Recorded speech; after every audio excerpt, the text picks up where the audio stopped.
We're always telling your stories, and it's time someone tells ours. We're humans first, journalists second.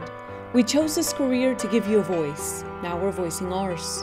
It's true, journalism has much room for improvement, but not all hope is lost, and we want your trust back by humanizing one journalist at a time. We're sharing with you what we go through to bring you the news. The pain, the tears, the trauma, and the mental health struggles. It's painful, and sometimes we even work 2 jobs to make ends meet. But we all have something in common: the passion, the joy, and the love we feel for storytelling and holding the powerful accountable. That includes holding ourselves accountable. So here are stories from us. This is how we want to help improve the news industry. The Awakened Journalist is proud to present Media Healers by Emiliana Molina Fajardo. Hi everyone, welcome back to The Awakened Journalist and our special project, Media Healers. Today we have Rafael Bernal with us. He has been a journalist for more than a decade. He's currently a staff writer at The Hill in Washington, D.C., where he covers the latest news catering to the Latino community, politics in the nation's capital, and immigration news. He graduated with a master's degree from Northwestern University and Medill School of Science of Journalism, currently among the best universities in the United States to study journalism. Rafael, welcome. Hey, thank you for having me. I'm very excited to do this. Thank you. Okay, so let's start with first things first. How did you land your first journalism job? Actually, I went to a networking happy hour that was suggested to me by a professor at Medill, and I talked to everyone I could talk to because I needed to land a job quickly because I was on a student visa, and they give you a year to work free of visa worries after graduation. So I wanted to make the best of that year. And yeah, I ran into somebody who graduated a year prior. She told me, well, we're looking for an editor, and I had never been an editor. Well, scratch that. I had never been an editor in journalism. I had been an editor for a little production company at some point. I said, I can do that. Sure, I can do that. Give me your boss's number. And I went and talked to the guy, and he was really nice and pretty much got the job on the spot. It was lucky. It didn't pay great, but it kicked off my career, frankly.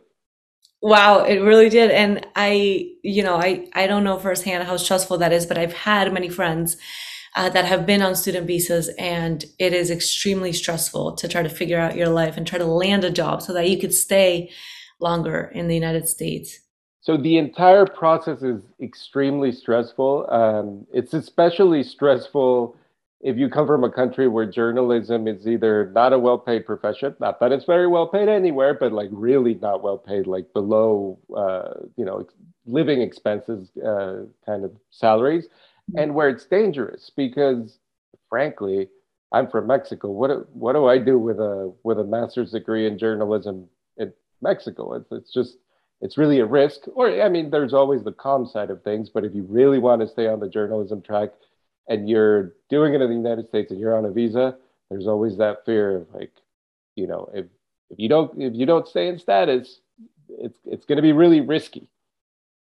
Yeah, and I love that you mentioned that actually, like, because it's really unfortunate, that Mexican journalists have to face so many struggles.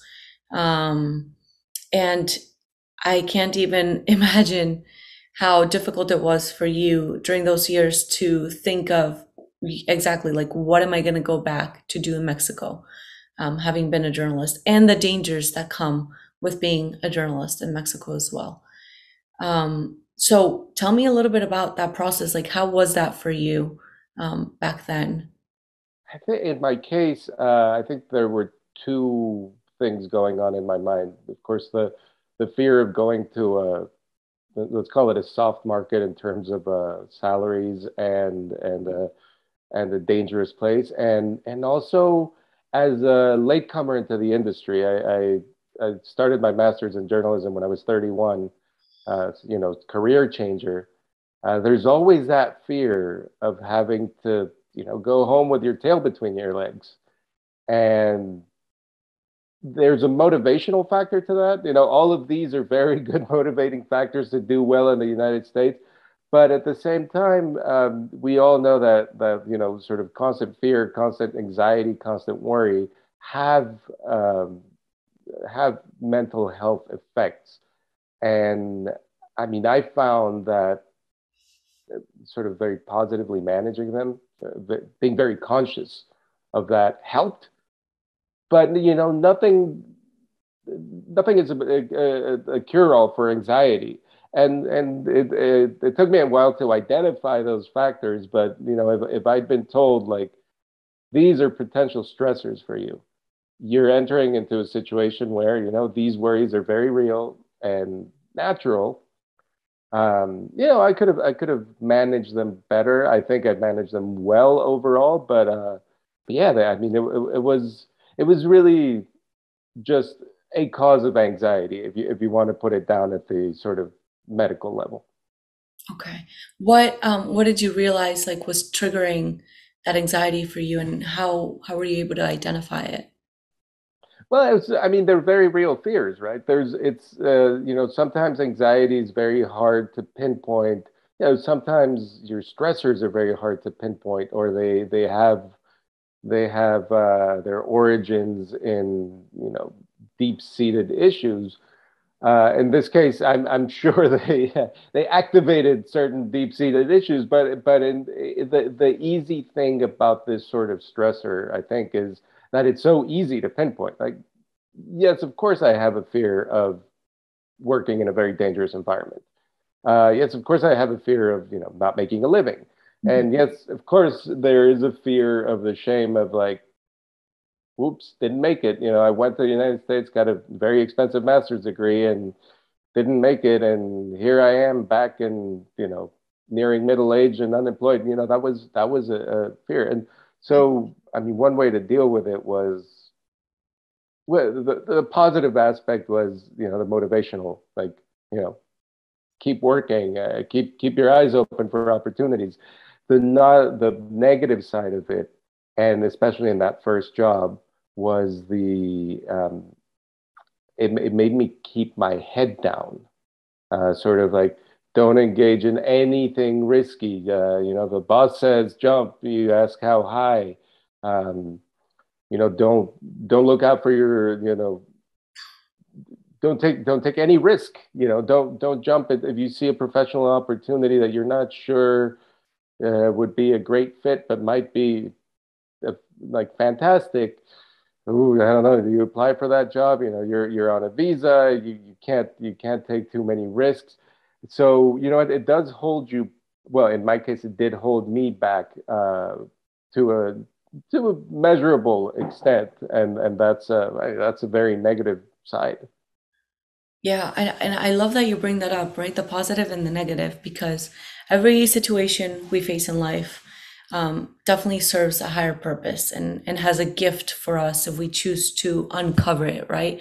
And what I'm hearing is that gift for you was obviously finding opportunities and finding the drive to make it in your career, right? And here you are covering Capitol Hill and the White House and immigration. I mean, you are at the top of what every journalist, or most journalists, not every, but most journalists aspire to achieve, right? There's no level higher than being at the White House. I don't think, I don't know, unless you disagree with me, but it's right. It's like the Well, highest a journalist can I'm get to. yeah, I'm partial to Capitol Hill coverage because it's so much more diverse and active than the White House. I really admire the people who have the patience and really the sort of the skill, the journalistic skill and imagination to go to what is essentially a one source building. There's nuance to that, but the White House is essentially a one source building. Um, and they come up with great leads and great headlines and investigation in some White Houses or some administrations are a bit leakier than others, but when you don't have a leaky administration, like those guys do a fantastic job. On Capitol Hill, we're a little bit more used to everybody's talking out of turn. There's something I heard from a boss of mine, who's still currently my boss. He's great, a lot of experience on Capitol Hill. But he said, if you wake up in the morning and you don't have a story idea, and you go to Capitol Hill and you don't come out with a story, then you're not much of a reporter. And paraphrasing, of course, but he's right. I mean, you need a story, go walk those hallways and something will come up. 100%. Wow, I love that. That's a good mantra to live by for journalists, because it's true. You hear stories in the hallways of Capitol Hill all the time, so it's easy to go and pick up a story there. And then, so that was a positive part, right? And I love what you said about the White House being a one source. It's totally true. And there's so much diversity in Capitol Hill that you could tell so many different colorful stories in different perspectives as well. But going back to the downside, um, having to work under a visa or certain restrictions have, from what I'm hearing, led you to certain limitations as a reporter, right? So threading lightly, it's kind of like, it almost sounds like walking on eggshells because you're afraid to lose that job opportunity and go back to Mexico. How do you find balance in that feeling, and how do you feel it has hindered you in any way? Well, I think my first 3 years in Washington, when I had that editing job at UPI, of course, like any job, it had its high points, and I had amazing colleagues, but it was not it had a very low ceiling in terms of opportunity. It was a sort of a decaying company. They were moving most operations out of the DC area. They weren't doing original reporting. And as much as I knew that was a problem, and that was a problem career-wise for me, they essentially owned my H-1 visa once I got that, which, to be fair, they did sponsor. Um, it's an expensive process for the company that's sponsoring it. So that's very difficult to get, and especially with smaller companies.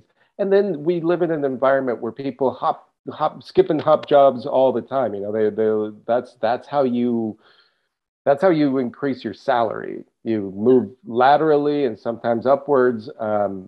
And not being able to do that, or basically interviewing for a job. So interviewing for a job and telling the interviewer, well, it's going to cost you $5,000 just to hire me. Not a great, it's not a great way to start. So there was that side. I knew it was harder. Like I had to be the best candidate or have something that other candidates didn't have. But also the fear of, you know, moving, if you move to another job and it's not a good fit, then you're stuck there as a visa holder. And I'm a pretty risk averse person in general anyway. So it didn't help. It actually accentuated one of my sort of weaknesses in the job market, which is that risk aversion. And it was just a little bit, a lot of people have compared the temporary visas like the H-1 to a sort of modern day indentured servitude.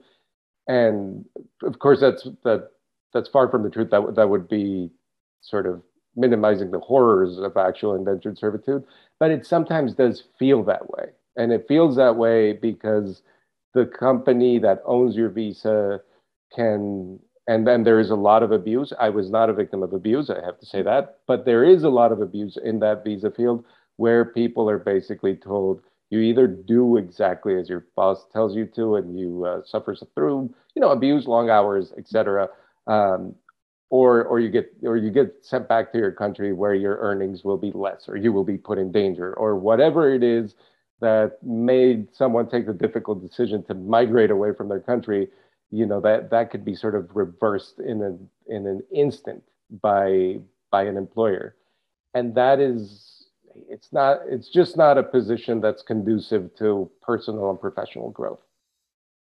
Yeah, and I love what you said. I'm so glad that you have not been a victim of that type of abuse, but it is true that a lot of journalists that have those types of visas, and I think this applies to almost any industry, It is sort of a power play for employers sometimes to have people who work under visas and feel like they are entitled to make them work longer hours than usual, or just make them do tasks that isn't relevant to their positions and multiple other things simply because they know that that journalist is vulnerable or that person is vulnerable. I'll add one that's really important that I remember I did once encounter, not at my current position. Um, that was a pressure from above to change the content of a story. It was pressure from above to not cover a certain area that was, I don't want to mention exactly what it was, but it was an area of policy that was very important then and is still very important today, Yeah, and with which the owners of the company where I was did not agree with. yeah, And I was, and, they were pressuring me to sort of break ethical boundaries in journalism. And that one, I think, and I attribute that to just like good training at Medill, honestly, that they just sort of drill into you that that's a no-no, that you always say no to that no matter what the risk is. yeah, And my knee-jerk reaction was to say, no, we can't do that. That is just wrong. And the threat that was associated with that demand did not come through, but I can tell you it certainly did not make my bosses at the time happy. wow. And do you want to go into detail about what that threat was? Yeah, I think I'd probably still be legally getting less, and that's another issue. You can get yourself into legal trouble for going public about it. But the fundamental thing is I was told do not cover this issue, Yeah. and it was an issue that was crucial to political coverage at the time. And I said, no, we're going to cover this issue, like no matter what. And that's it. And that's not a conversation that any reporter should, well, in that time, an editor should ever be having with the leadership of a company. Yeah, I agree 100%. First, I totally respect that you don't want to go into detail about this situation because your safety, to me, is what's most important. So we'll honor that.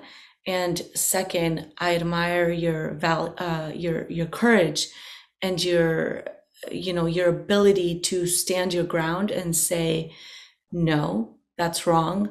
I'm going to cover it anyways, and not allowing yourself to kind of hinder your integrity as a journalist because of higher management editorial positions. So that speaks volumes of you.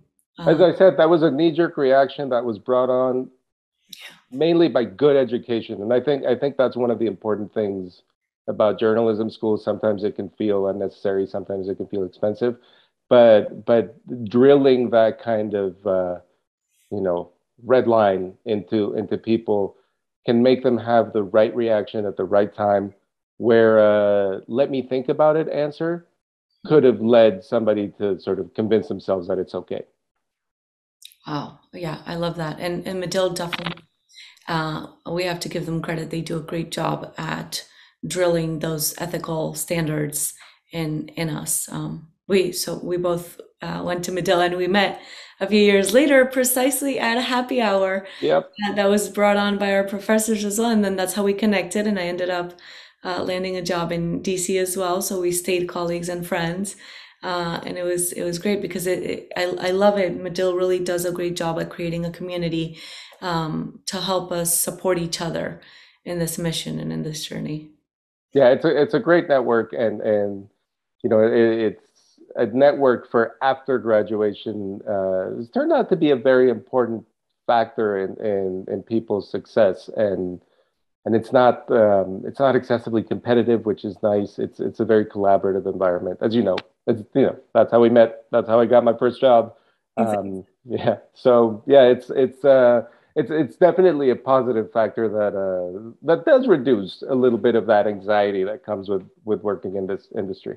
Yeah, I agree 100%. So Rafa, speaking about, everything we go through, all our life experiences serving like a higher purpose, um, your status or your immigration status, I feel from what I'm hearing, has served also a higher purpose for you and has become one of your gifts, right? Because you do cover a lot of immigration.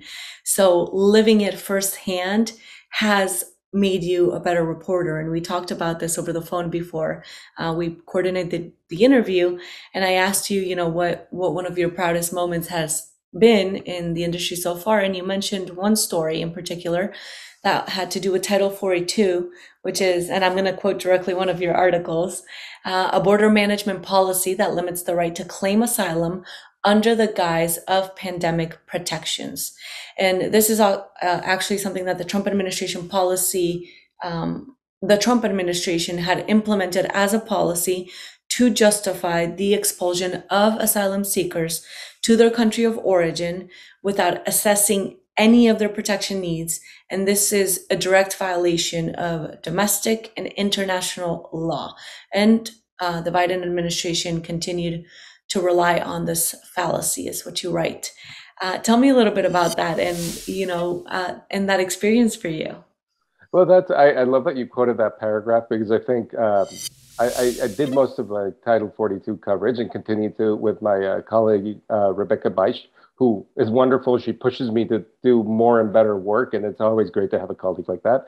But I think one of the changes in our coverage that eventually sort of seeped into every other serious news organization. We might have not been the first, I have to say that, but we were among the first who came up with a like, okay, what is Title 42? We're all defining it wrong. It's complicated. It's one of those boring policy things, and we need to define it. And at its core, we realized it's a way for the federal government.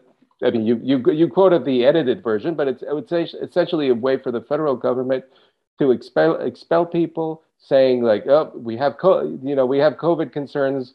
We can't keep you here. And although you have the right to asylum, sorry, it's the pandemic, so we can do whatever we want, basically.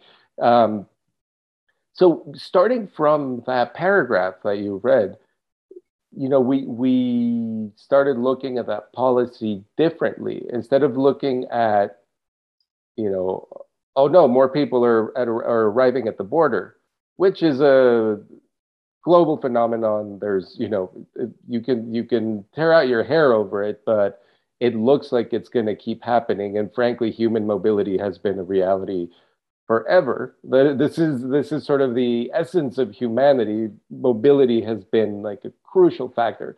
So you can tear your hair out over that, but we started looking at it more like, oh wait, the federal government is violating U.S. immigration law, U.S. asylum law. That's something that journalists should be covering. We shouldn't be. I mean, we should be covering this mobility migration phenomenon is growing or shrinking or staying the same or having this and that effect. But so long as it's sort of a consistent stream of people moving northward, the headline can't be like, things are the same as they were yesterday.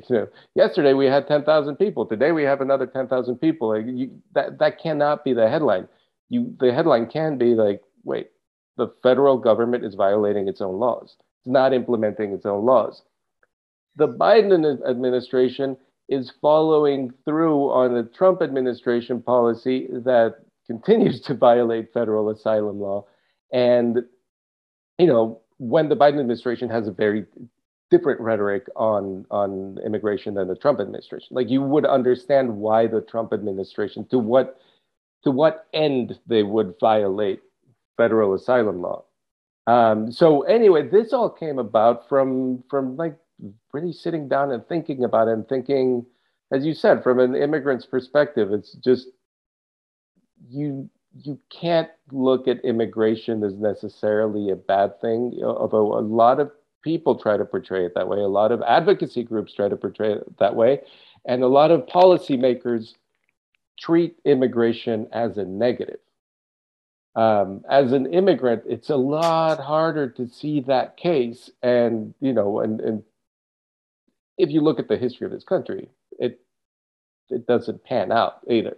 So I think all of that and that whole mindset is sort of taking a neutral view of like, you know, migration happens, helped us really cover an issue that was, well, first of all, hard to cover. Like a lot of people who were getting it wrong was just because it's immigration law is gibberish sometimes. And second of all, it was being covered wrong because you can't both sides an issue like migration. You can't just, if somebody says it's sort of like both siding racism, like, oh, this group says that this other group is inferior. Let's hear their opinion. Well, journalism doesn't really work that way. Like there are sort of we are ascribed to certain moral and democratic guidelines. We can't take sides in the political debate, but when your policy debate is so far to the extremes, where somebody is saying, and I'm just using this as a example, not pointing fingers at anyone specific on this one. Somebody says that race is inferior. You can't just treat them as at the parity of the other of the other side, which one would hope would be the majority. Wow, that's that's incredible, and that was really good work because you uncovered what became, I believe, you mentioned briefly. Correct me if I'm wrong, but what became a little bit of headlines for other news outlets too, right? Because there was something going on with the inflation of the numbers as well. Yeah, well, it was just the numbers were being counted wrong, or sort of there's been a lot of apples to oranges. The biggest one is they count migrant apprehensions when people cross the border and they get caught by either Border Patrol or CBP. And with Title 42, some people, especially Mexican nationals and Mexican single adults, they were able to cross as many times as necessary. They get caught, they get sent back, they cross again, they get sent back, and eventually, eventually they get through. And that used to be a problem for the border. And the odd thing is, that problem returned because of this policy. So eventually, we just, we've been covering migrant apprehensions with big caveats of like, this doesn't mean what it meant in 2000. Just as an example, in 2000, about 50% of the people who tried to sneak into the United States were caught by the Border Patrol. Today, it's more like 80%. So you're obviously, if 200,000 people got caught in the highest month of the year 2000 and 200,000 people got caught last month, there's obviously fewer people arriving, number one, and fewer people getting through because we know they're catching a larger proportion.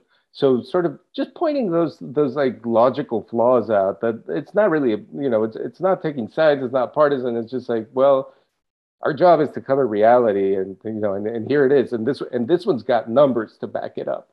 Yeah. Wow. Rafa, and going back to your um, your legal status as well, I wanted to ask something that you brought up in our phone call conversation. You mentioned that sometimes, being an immigrant, we have to endure a lot more. Um, and it can be harder to be on the field because there is certain privileges for other people. Can you speak a little bit about that and maybe share a personal experience where you've felt like you were forced to endure something that maybe was unfair? Well, I mean, I have to caveat any negative experience that I've had with the reality that over for someone I'm currently in the green card process. For someone who's currently in the green card process, the last 5 years have been extra difficult because of the policy changes between one administration and the other, and because of the pandemic. But any experience that I've had, sort of, migrating to this country with the privilege of having a student visa, of being able to hire immigration attorneys, of having a company that supported me. And my current company, The Hill, has very much supported me. Yeah. All of these, like whatever, annoyances or headaches I've had, and there's been a few, Yeah. are nothing compared to people who don't have a line to, they don't have a spot in line. They, their entire livelihood may depend on what they do in this country. Their families may be stuck in this country. Um, you know,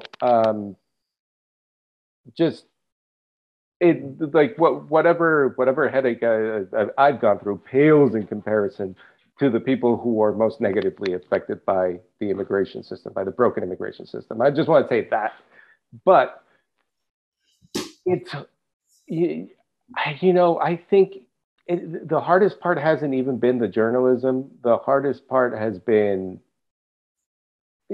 I'm from Mexico. It's a 5 hour flight away from DC, 4.5.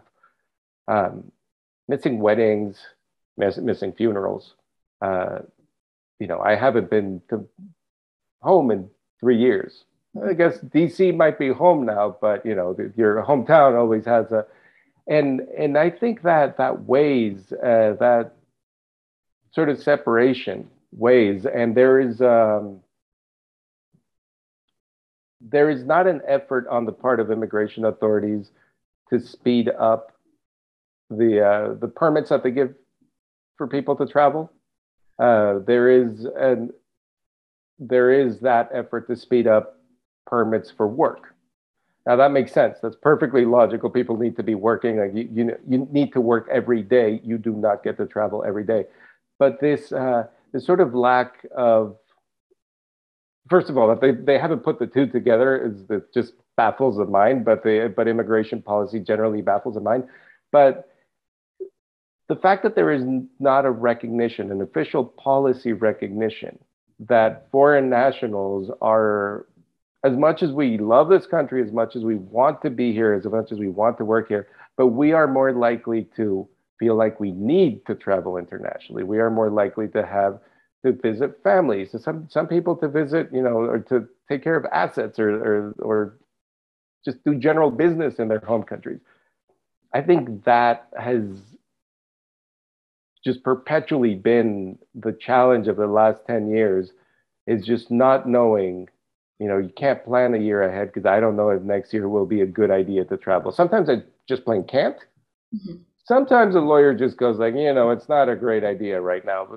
So I think, and that's a challenge common to outside of journalism, to every foreign national in this country. Yeah. And it's a challenge that shouldn't be there, really. And especially now that so many migrants to this country come from so close, come from the same continent. That is, these are policies that are made thinking about, transatlantic travel in the late 19th century, and we're still dealing with them in the 21st. Yeah, it's really unfortunate. And switching gears really swiftly, because we're almost out of time. I always end the podcast and the interview asking journalists what they'd like to see improved in the news industry. So, what is that for you? Oh, wow. First of all, a little bit more sense of humor. I remember when I was a kid, I would always jump straight to the political cartoonist. And there are some great ones. I'm forgetting his name. He does it for Politico. It's fantastic. There's, pardon? Is it Conan? Conan Conan. O'Brien?